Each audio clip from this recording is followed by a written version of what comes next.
Good afternoon, friends. Welcome back to pediatric classes. Today, we're going to discuss about the treatment guidelines for the Nipah virus infection. So, hope you all have subscribed to this channel. If you have not subscribed to this channel or are viewing this channel for the first time, please do support the initiative by subscribing to this channel and clicking the bell icon so that you get all the new videos on time.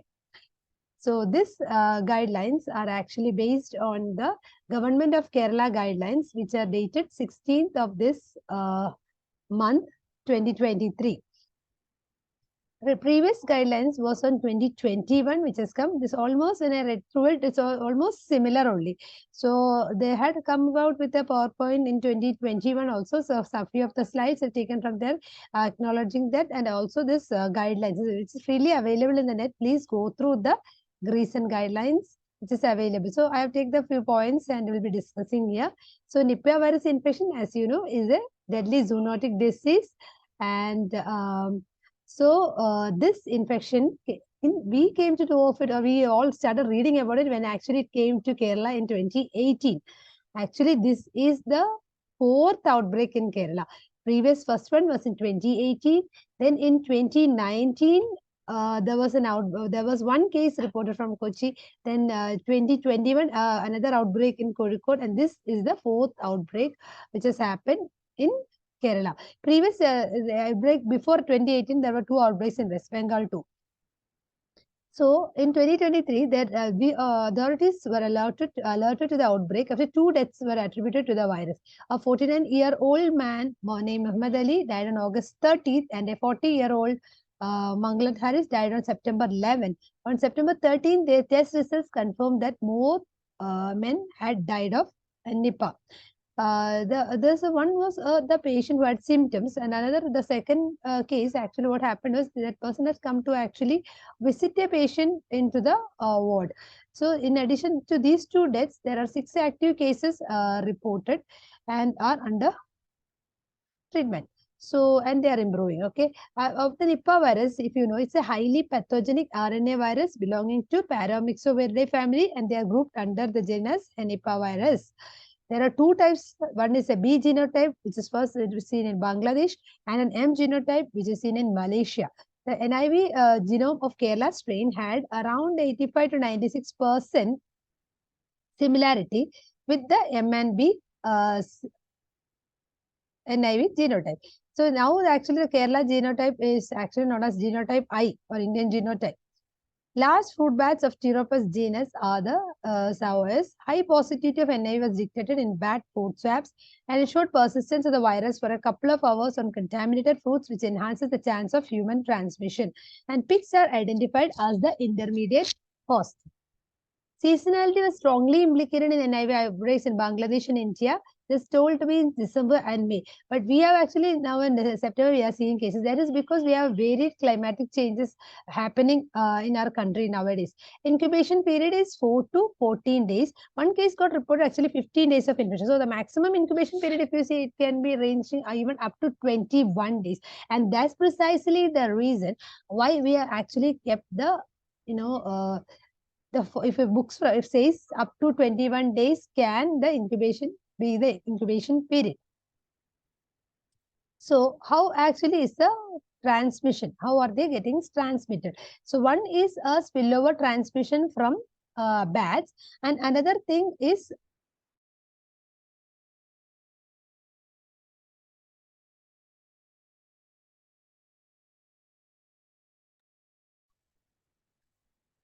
okay. So one is a spillover transmission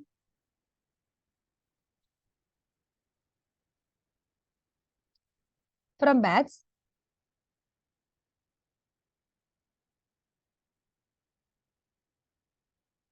Am I okay?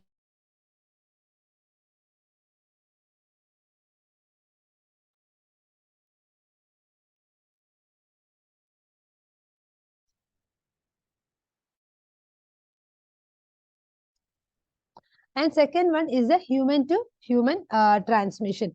So there can be a direct bat to human transmission, which is happening because of the fruits contaminated by the bat secretions. It may be urine or saliva, or by the consumption of raw date palm sap, that is a tarry contaminated by bat saliva. Malaysian outbreak, what happened was it occurred from the pigs. So what happened? These pigs had actually consumed the bat-eaten, partially bat-eaten fruits, and then they got infected. And from their respiratory secretions, from the urine of that infected pigs, the humans got infected. In 2018 Kerala outbreak, all cases except the index case, the transmission was from human to human. So what are the case definitions? One is a suspect Nipah case.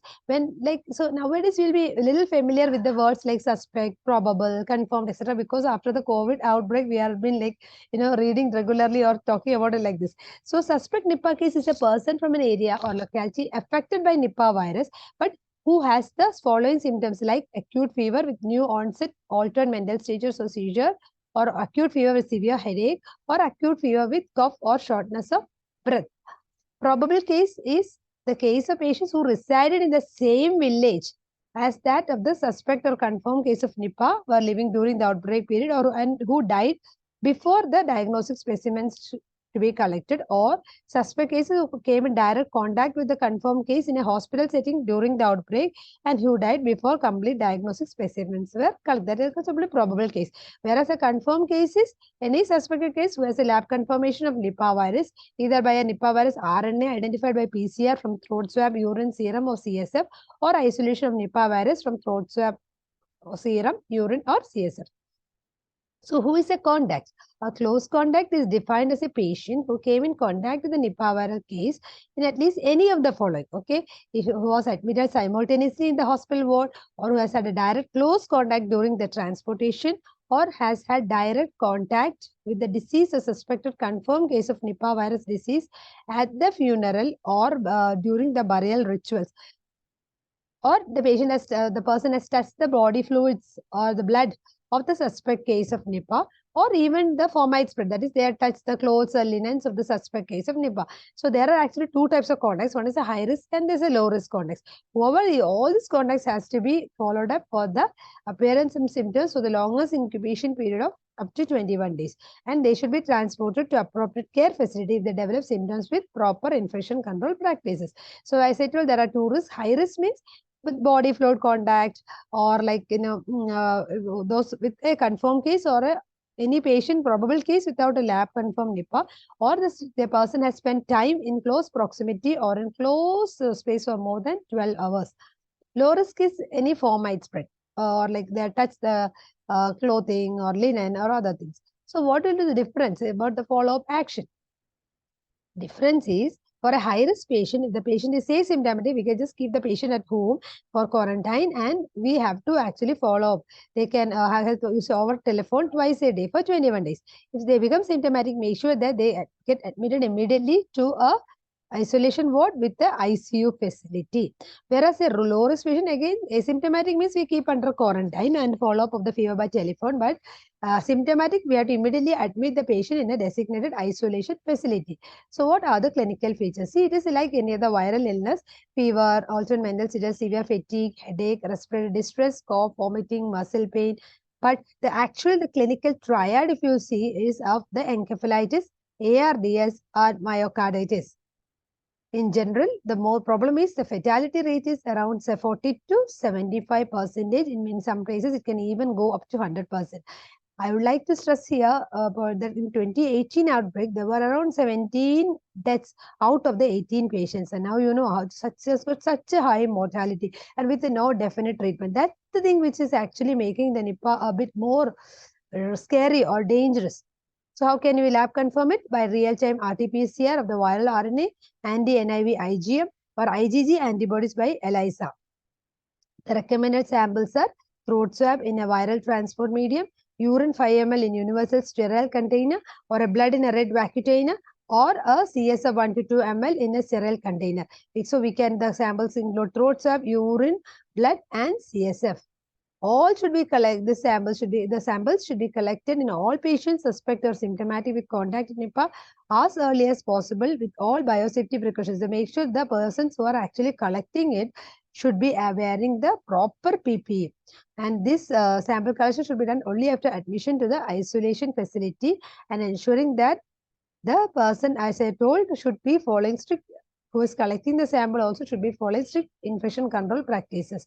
Around 1,270 were there in the contact list and almost 700 tested and most were negative. Only the first initial, so we have almost now around only 6 cases which has come out as positive. Other investigations, all treatable causes of like bacterial infections, malaria, herpes, encephalitis, etc. should be ruled out. And surveillance, all should be followed up for the longest incubation period of 21 days, and they must be transported to appropriate care facility if they develop symptoms. So how can we manage the Nipah virus infection? Management is very important because this Nipah is different from other viral infections because of the high mortality with no definite treatment or vaccine which is identified. And the main treatment is supportive. Okay, there are, and we have to properly maintain the infection control practices, triaging, isolation, and supportive care. So triaging, all persons having fever should be report to the fever triage. From there, they will be sent to the isolation facility. There should be strict adherence to triaging, proper infection control practices, patient personal safety should be followed, and the general measures like ABC, airway, breathing, circulation, disability, exposure, that approach should be followed. Intensive supportive care should be given. The treatment standard of care is same as the treatment of ARDS or encephalitis or myocarditis as the case may be. The basic supportive is this thing we have already told you, isolation, then PP should be used, a proper hand washing technique should be there, resuscitation, ABC. If the unconscious patient, then you have to manage accordingly, oxygen inhalation when there is a respiratory difficulty. Make sure that the patient's nutritional things are taken care of, and oral NG-tube feeding according to the condition of the patient. Maintain the fluid and electrolyte balance. Adults 5% DNS, children 5% DNS or half or quarter strength saline is preferred. Fluid 30% restriction, especially in children. 2/3 of the daily maintenance can be given if the child is not in shock. And maintain an IO chart and bronchodilators can be given through spaces. So what are the drug treatment options? There are no approved drugs or vaccines currently available. But there are certain drugs we are actually using. One is ribavirin, which is a nucleoside analog. PGs, please note, this may Nipah viral infection or treatment guidelines can come as a question for you. So please go through the recent guidelines. Ribavirin is a nucleoside analog with broad activity against several RNA and DNA viruses. These have been used in Malaysian outbreak with an open label trial, 36% reduction in mortality. The dose is 2 grams stat followed by 1 gram 6th hourly for 4 days, followed by 500 milligrams 6th hourly for another 5 days. Okay, so it is also available as capsules, but please note they are all 200 milligram capsules. So to make it into 2 gram, you may have to take first day 10 capsules, second day 5 capsules 6th hourly for the first 4 days, then followed by then say 500 milligrams 6th hourly. So it will be like 3-2 accordingly for the 5th to 10th day. So totally 150 capsules it should take. There are certain adverse effects of ribavirin. They like long-term effects like hypersensitivity, hemolytic anemia, teratogenic, etc. But it is rare if used for a short term. LFT and hemogram are warranted.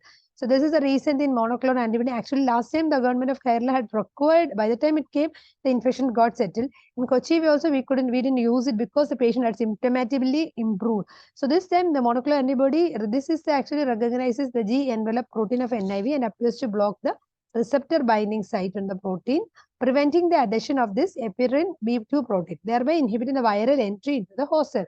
So this has to be administered only after discussion with the patient relatives. 20 mg per kg infusion, that is 2 doses in 48 hours. This is the new drug which you will be very familiar with this remdesivir because we have been using it for COVID infections. It is a nucleotide analog with a broad spectrum antiviral activity. It is known to infect filovirus, corona, paramyxovirus, etc. One specialty about this remdesivir and Nipah virus is it is effective both in the treatment and in the post-exposure prophylaxis. A loading dose of 200 milligram IV followed by 100 milligram IV once a day up to 12 days. Standard of care for encephalitis is like any other case of encephalitis. You have to take care of the raised ICP, manage the fever, pain, treat the seizures, high systemic hypertension, elevation of the head, etc. Furosemide, IV sedation, mannitol ventilation, as in any other case. Seizures, we can use Loraz, phenytoin, or levetiracetam. Myocarditis, Supported treatment for the symptoms of acute heart failure with the use of diuretics. Inotropes, dobutamine can be used. The dose can be titrated even up to 20 microgram per kg. We can use dopamine, 3 to 5 microgram kg. Again, titrate up to 20 microgram per kg. And also norepinephrine, 2 to 50 micrograms per minute. ARDS, non-invasive ventilation as a first-line approach. Then even related contraindications are there, like for example, hemodynamic instability, agitation, the inability to get obtain a good face mask fit and all, don't go for NIV. Okay. Mechanical ventilation, tidal volley 6 ml per kg, high PEEP, recruitment maneuver, etc. should be used. What are the criteria for discharge? This is very important. The patient should test negative and totally symptom-free. Then they can be discharged for observation at home for a total of 21 days. But if the patient is tested negative but continue to have little bit of fever or some symptoms, they repeat test after 2 days to exclude another NIV infection, and there exists a strong history of contact with NIV infection must have a repeat testing every 2 days. So you got it. So if this patient symptomatically free means if it is a negative result, you discharge the patient back home. But if the symptoms are there, you have to repeat it every 2 days till it is negative. Even if it is negative, till the symptoms are subsided.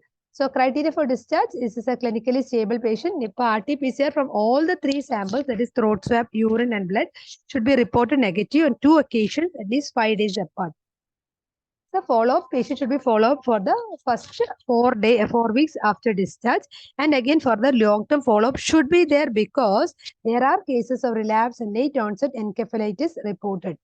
Post-exposure prophylaxis, we have injection remdesivir 200 milligram loading followed by 100 milligram IV OD for 12 days. Or we can go for favipiravir, favipiravir 1800 milligram BD day 1 followed by 800 milligram for the next 13 days. So this is one chart which is there in the recent guidelines. It has been there in 21 guidelines also. Slight changes, all the 6 have come. This have been discussed. This I just taken a last review of the treatment remdesivir, favipiravir or ribavirin. Post-exposure, we have already discussed. We can use this is can be an neat entrance questions for the PG aspirants. This is injection remdesivir or injection favipiravir. But injection remdesivir is found to be better because it has been effective against both the M-type and the B-type genotypes. So the patient transportation as in America, we have to inform, take the helpline, take the proper ambulance and isolation ward. So that is in short about this Nipah viral disease. So I hope you like this class, and if you like this class, please do support the initiative. Please do share with your friends and enhance our knowledge. Thank you so much.